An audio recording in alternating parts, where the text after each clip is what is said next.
You are watching PR English Shorthand Dictations YouTube channel. This is English Shorthand Dictation number 384 and the dictation speed is 100 words per minute. Ready? Start. Honorable Chairman Sir, I stand here to deliberate on this interim budget which was placed before this House some days ago. I was asking my friend why this term interim budget has been written in the speech of Honorable Finance Minister. It has a ring of paradox. By Indian protocol, this vote on account has to resist momentous moves as Lok Sabha polls are due in another 2 months' time, after which a new government will propose revenue and expenditure plans for 2024-25. This is an extraordinary movement backed by a rare momentum, both economic and political. The finance minister's proposals reveal confidence. I would say this interim budget presented ahead of the general elections bears the stamp of a government that seems confident of getting another term and is looking at the long term picture. Priority has been given to fiscal consolidation and capital expenditure.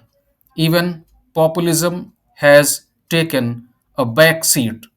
We are aware that the interim budget is bound by a spirit of the Model Code of Conduct of the Election Commission, which forbids any policy measure that could influence the election outcome. The letter of the law applies only after the election is notified, which cannot be earlier than 3 weeks prior to the first date of election.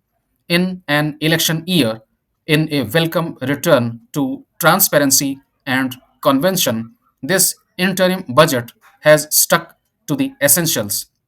There are no spectacular giveaways, as has been mentioned, about waiving out loans of around 62,000 crore rupees that happened in 2009. There is no populist step taken by the government. This reveals the confidence with which the government views its prospects in the coming elections. Sir, I would like to draw the attention of the government towards the vast tapestry of India's economic narrative. There exists a stark duality. My honorable friend, Mr. Dubey, while deliberating on this budget, had mentioned about East, West, North, South, and the poverty of Eastern India. Urban prosperity dances to a different tune today in our country. The rural heartland struggles for survival. The economic disparity demands our attention and contemplation. For millions in rural India, an economic slowdown has become an oppressive reality, contrary to the nation's overall economic triumph.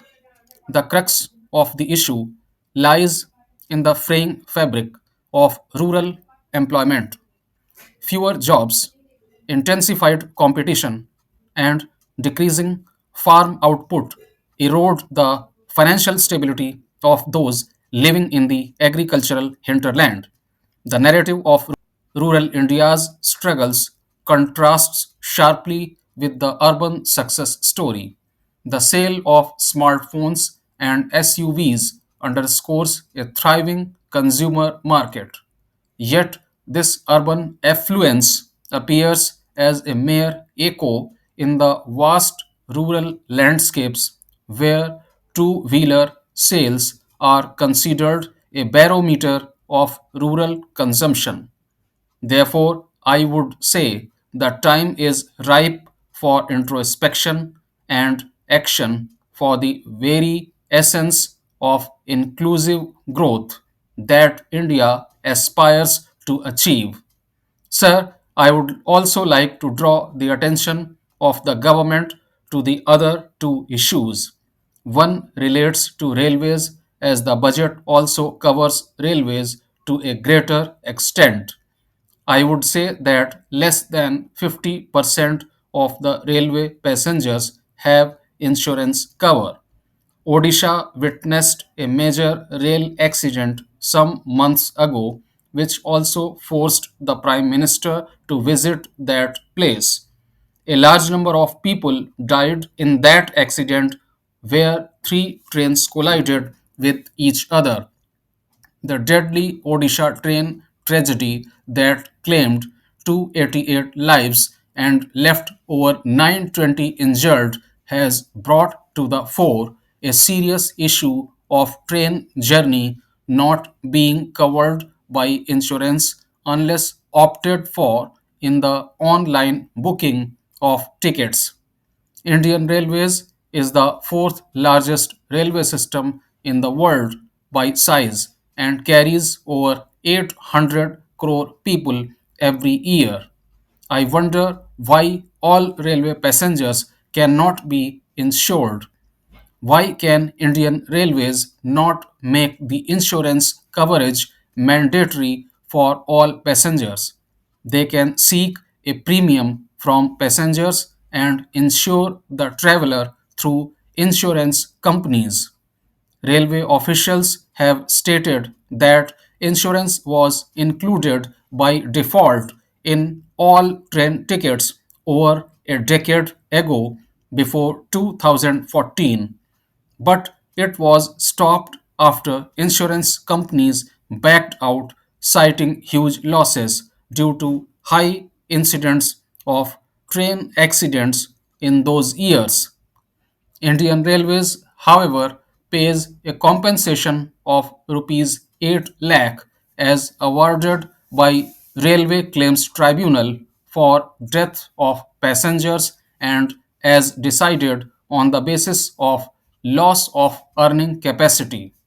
This means kins of 288 passengers killed and 920 injured in Balasore train accident can apply for insurance claim, and it will take some years to get that claim.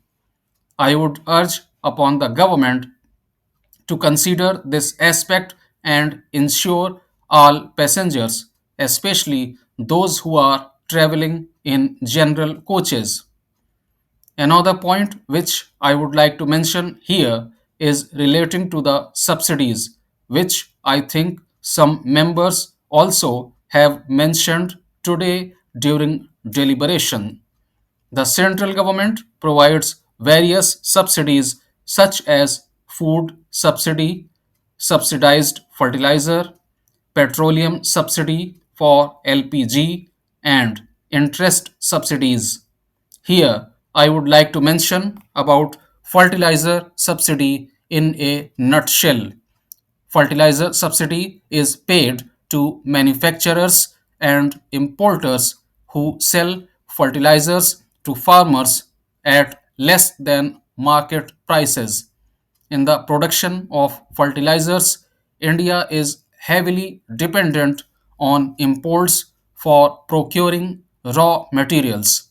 The 15th Finance Commission had noted that such dependence makes India vulnerable to international prices and makes fertilizer subsidies unsustainable. In the past, the central government has resorted to off budget financing to defer payment of fertilizer subsidy.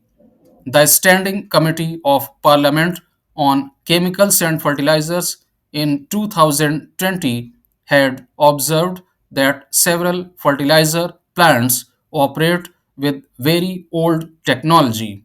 Thus, the government bears the cost of this inefficiency in terms of higher subsidy. It had recommended that farmers should receive fertilizer subsidy directly in their bank accounts, while the manufacturers should be free to produce and sell fertilizers as per their own system. I think this is the best suggestion which the standing committee had given relating to the subsidy component. I believe that the government should consider it as early as possible.